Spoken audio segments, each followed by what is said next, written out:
Écoutez Sirat Relektet Vav, première sira sur Bereshit. Alors il y a de nombreux commentateurs qui se posent la question pourquoi la Torah elle commence avec le mot Bereshit par la lettre Bet. La lettre Bet c'est la deuxième lettre de l'alphabet. Pourquoi ça commence pas par la première lettre qui est le Aleph? Et sur ça il y a plusieurs commentateurs, il y a plusieurs réponses et le rabbi les réfute tous. On a le Talmud Yerushalmi qui nous dit que la lettre Aleph, c'est la première lettre du mot Harira, qui veut dire malédiction, alors que le Bet, c'est la première lettre de Bracha, qui veut dire bénédiction. Et donc on commence par le Bet, qui symbolise la bénédiction. Le rabbi dit, c'est pas possible, il y a plein de mots positifs qui commencent par un Aleph et de mots négatifs qui commencent par un Bet. Il n'y a pas que ces deux mots-là, malédiction et bénédiction. Donc tu aurais pu trouver plein d'autres solutions où le Aleph il aurait été bien et le Bet négatif. Donc c'est pas une réponse assez profonde. Deuxième réponse qu'on peut donner, le Midrash il explique que selon lui, le monde ressemblerait à la lettre Bet. Il est ouvert d'un côté et fermé de trois côtés. Selon ce Midrash-là, on commence avec un Bet parce que le monde ressemble à un Bet. Le Rabbi dit même si tu veux dire que le monde il ressemble à un Bet, depuis quand c'est la Torah qui doit s'adapter au monde? La Torah, c'est elle qui a créé le monde. Comme on dit que Dieu il a regardé dans la Torah pour créer le monde. Pourquoi ce serait à la Torah de s'adapter au monde? Parce que le monde il est comme ça, alors je vais commencer la Torah comme ça. Si ça doit commencer par un Aleph, alors que ça commence par un Aleph et puis c'est tout. Troisième réponse qu'on peut donner selon la Kabbalah, c'est qu'en vérité, nous on a seulement une seconde classe de Torah, si on peut dire, c'est un second degré de la Torah, c'est la Torah telle qu'elle s'habille dans notre monde. Mais quand on a la Torah telle qu'elle est spirituelle dans les mondes supérieurs, dans le monde de Hatzilut, alors là c'est pas du tout la même chose. Et donc pour nous dire qu'on a une Torah de second degré, de seconde classe si on veut dire, alors on va nous commencer par la lettre Bet, qui est la deuxième lettre pour nous dire, nous c'est que la deuxième classe. Alors il dit pas du tout, c'est pas du tout vrai. Même quand on fait les bénédictions sur la Torah, on dit qu'il nous a donné à nous sa Torah à lui telle qu'elle est chez lui en haut spirituellement, il nous l'a donnée telle qu'elle en bas pour nous. Ça veut dire qu'il n'y a aucune différence. Que ce soit dans les mondes de Hatzilut, même dans les mondes qui sont au-dessus de Hatzilut, il n'y a pas de différence. La Torah qui est là-bas ou la Torah qui est ici, elle commence par un Bet. C'est pas du tout la raison, c'est pas du tout le sens profond, puisqu'en vérité, on a la même Torah que Dieu lui-même telle qu'elle est dans tous les mondes les plus spirituels et les plus élevés. Et donc du coup on garde la question de pourquoi la Torah commence par un bête.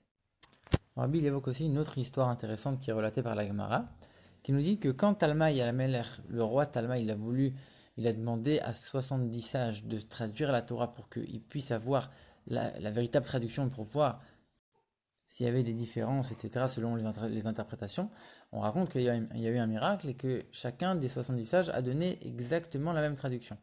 Et une des choses qu'on m'a fait remarquer, c'est que tous ces sages, ils ont choisi de commencer la Torah par un Aleph.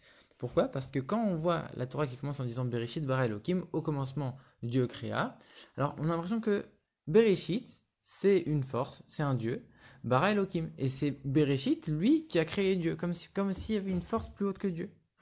Donc pour éviter ça, ils ont changé l'ordre. Ils ont dit Elohim bara Bereshit. C'est Dieu qui a créé au commencement le ciel et la terre. Ils ont changé l'ordre, mais donc du coup la Torah commençait par un Aleph selon leur version.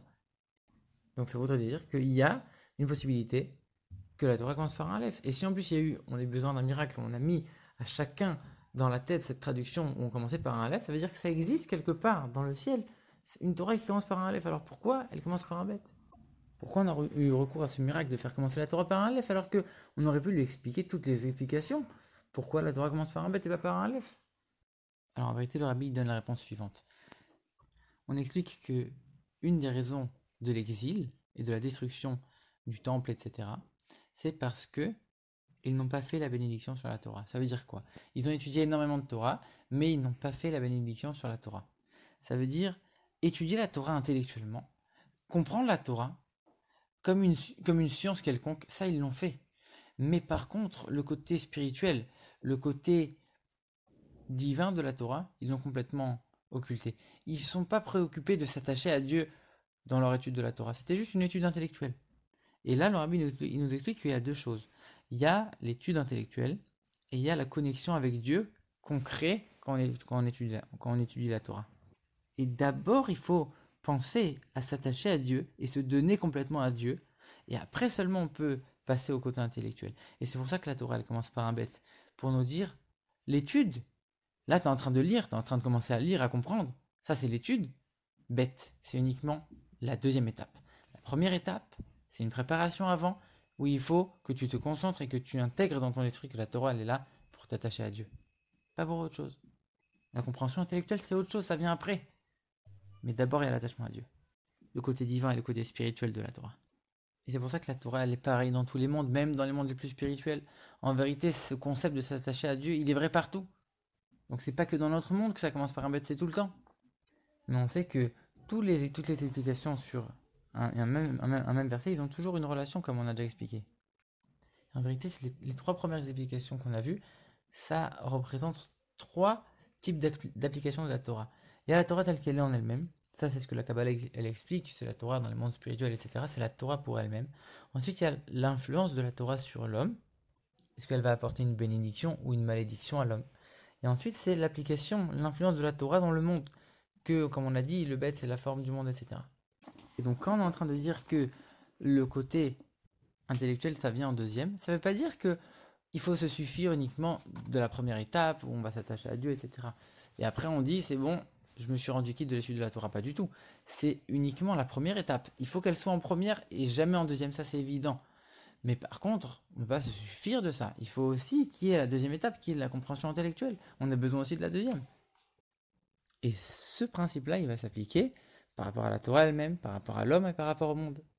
Donc quand on étudie la Torah uniquement d'une manière intellectuelle, il y a nous d'un côté, la Torah de l'autre. Dieu d'un côté, la Torah de l'autre. La Torah n'est plus unie à Dieu. C'est comme quelque chose qui est complètement séparé.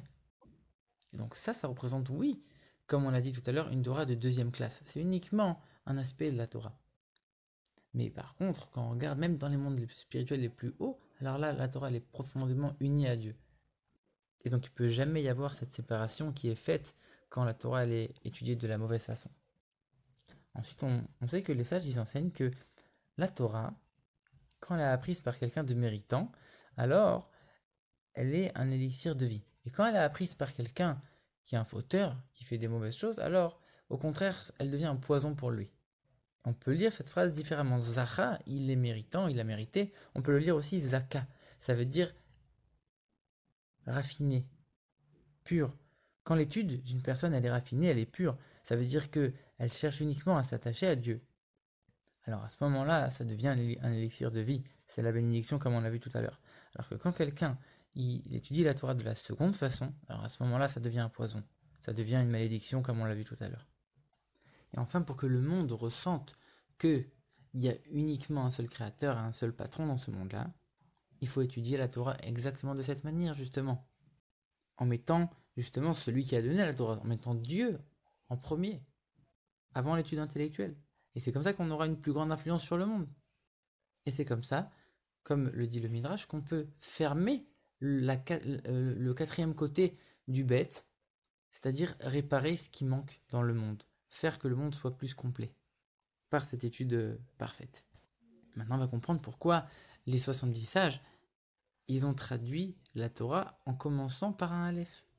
Parce qu'en vérité, toute cette dimension de s'attacher à Dieu quand on étudie la Torah, c'est valable uniquement pour un juif. Et donc, comme eux, ils ont traduit pour Talmaï, le roi, qui était un non-juif, alors cette dimension ne s'applique pas à lui, n'existe pas chez lui.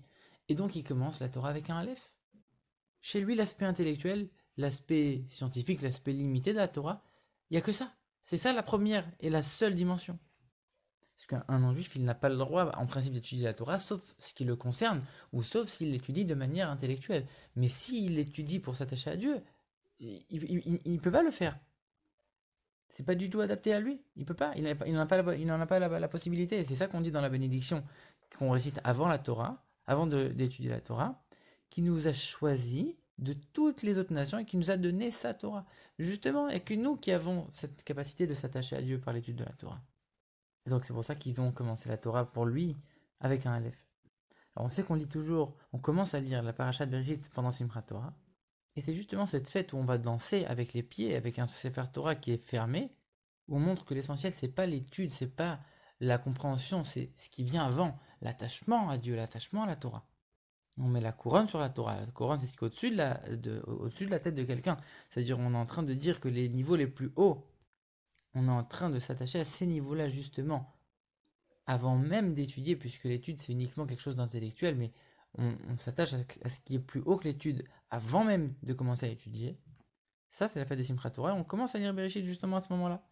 C'est uniquement quand on a bien dansé avec la Torah, qu'on s'est préparé, qu'on a intégré ce principe en nous, qu'on peut commencer la Torah avec Bereshit, en sachant que l'étude, c'est uniquement secondaire et que l'attachement à Dieu, c'est ce qu'il y a de principal.